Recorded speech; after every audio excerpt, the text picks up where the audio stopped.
Bugün tam kıvamında içi bol lezzetli dışı nar gibi kızarmış nefis bir karnıyarık hazırlıyoruz.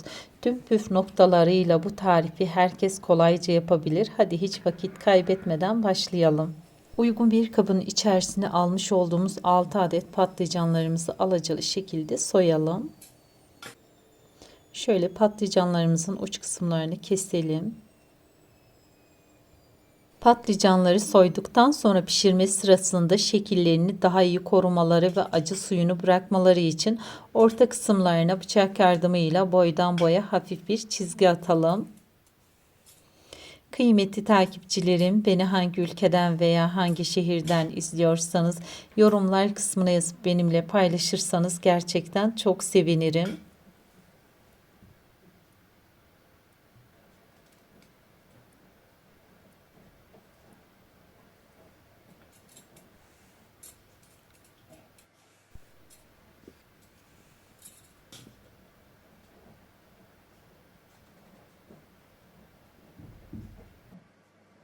Patlıcanlarımız hazır. Şöyle kenara alalım. Şimdi uygun bir kabın içerisine almış olduğumuz suya 2 yemek kaşığı tuzumuzu ilave edelim ve tuz tamamen eriyene kadar karıştıralım.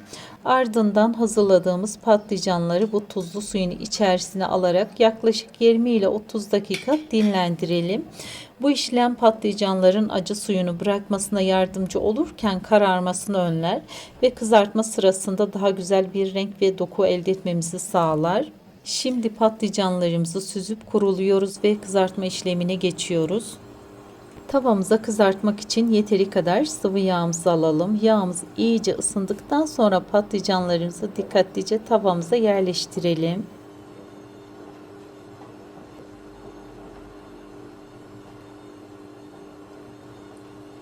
Kıymetli takipçilerim, kanalımda herkesin evinde rahatlıkla bulunan malzemelerle hazırlayabileceği pratik ve lezzetli tariflere yer vermeye özen gösteriyorum. Tariflerimi mümkün olduğunca tüm püf noktalarıyla anlaşılır bir şekilde anlatmaya çalışıyorum. Amacım mutfağa yeni adım atanların da yıllardır yemek yapanların da tarifleri gönül rahatlığıyla uygulayabilmesi. Eğer tariflerimi beğeniyor ve faydalı buluyorsanız evlerinizde deneyip yorumlarınızı benimle paylaşmayı unutmayın. Desteğiniz yeni tarifler hazırlamam için bana büyük motivasyon oluyor. Patlıcanlarımızın her tarafını çevirerek eşit şekilde güzel renk alana kadar kızartalım.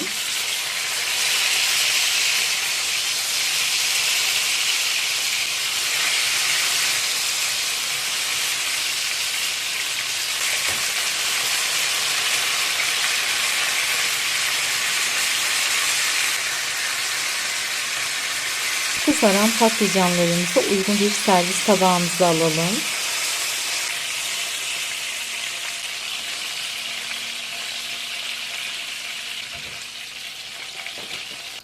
Patlıcanları kızartmış olduğumuz tavamızın içerisine 2 adet yemeklik doğramış olduğumuz soğanlarımızı ilave edelim. Soğanlarımız pembeleşinceye dek ara ara karıştırarak kavuralım.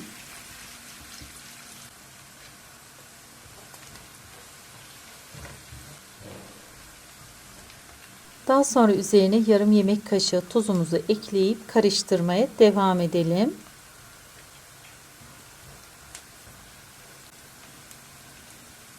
Pembeleşen soğanlarımızın üzerine 300 gram orta yağlı kıymamızı ilave edelim.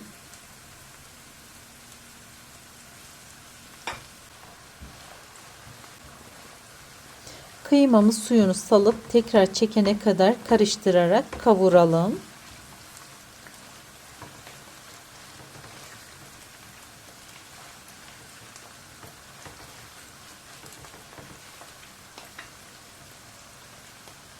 Daha sonra üzerine 1 yemek kaşığı domates salçamızı ilave edelim. Salçamızın kokusu çıkıncaya dek güzel bir şekilde kavuralım.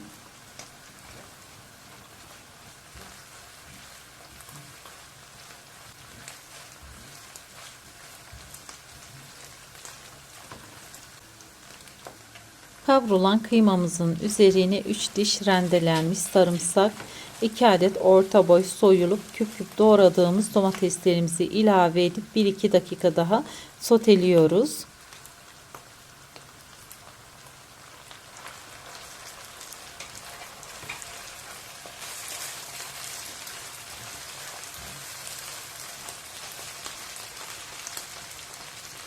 Son olarak da 2 adet orta boy yemeklik doğradığımız sivri biberimizi ekleyelim.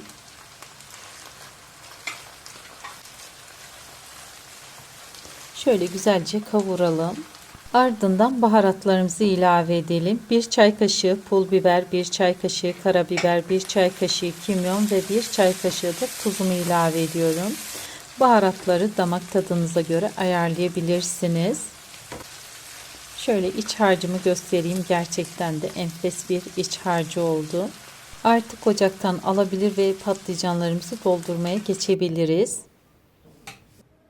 Kızarttığımız patlıcanlarımızı fırın kabımızın içerisine yerleştirelim. Daha önceden açtığımız çizgiyi hafifçe genişletip şöyle çatal yardımıyla iç kısmını bastırarak harç için yer hazırlayalım.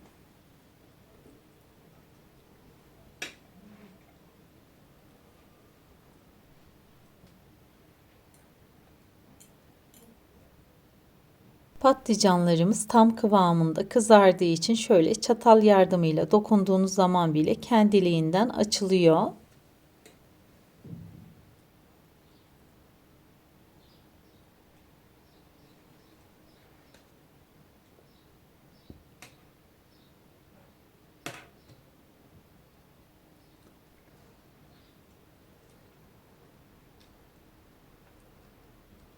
Daha sonra açmış olduğumuz patlıcanlarımızın içerisine çok hafif şöyle tuz serpiştirelim. Bu aşamada seviyorsanız çok hafif karabiber de serpiştirebilirsiniz.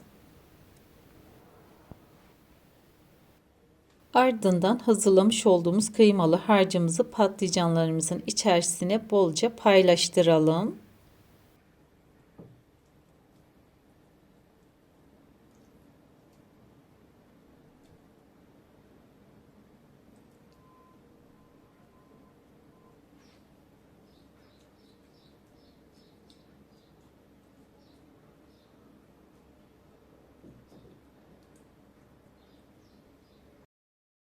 Daha sonra üzerine bir dilim kesmiş olduğumuz sivri biberimizi ve bir dilim de domatesimizi yerleştirelim.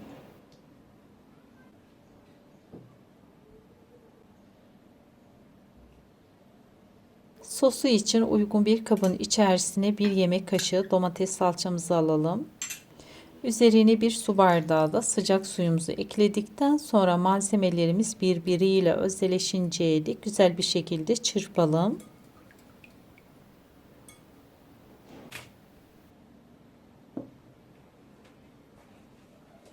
Hazırladığımız salçalı sosu fırın kabımızın şöyle ortasına karnıyarımızın üzerine gelmeyecek şekilde şöyle kenar kısımlarına dikkatlice dökelim.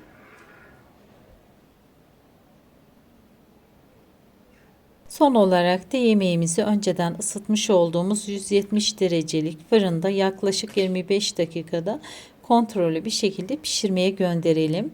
Fırından fırına pişme süresi değişkenlik gösterebilir. Kontrollü olmanızı tavsiye ederim. Mis gibi kokusuyla sofralarınızı şenlendirecek enfes karnıyarığımız servise hazır.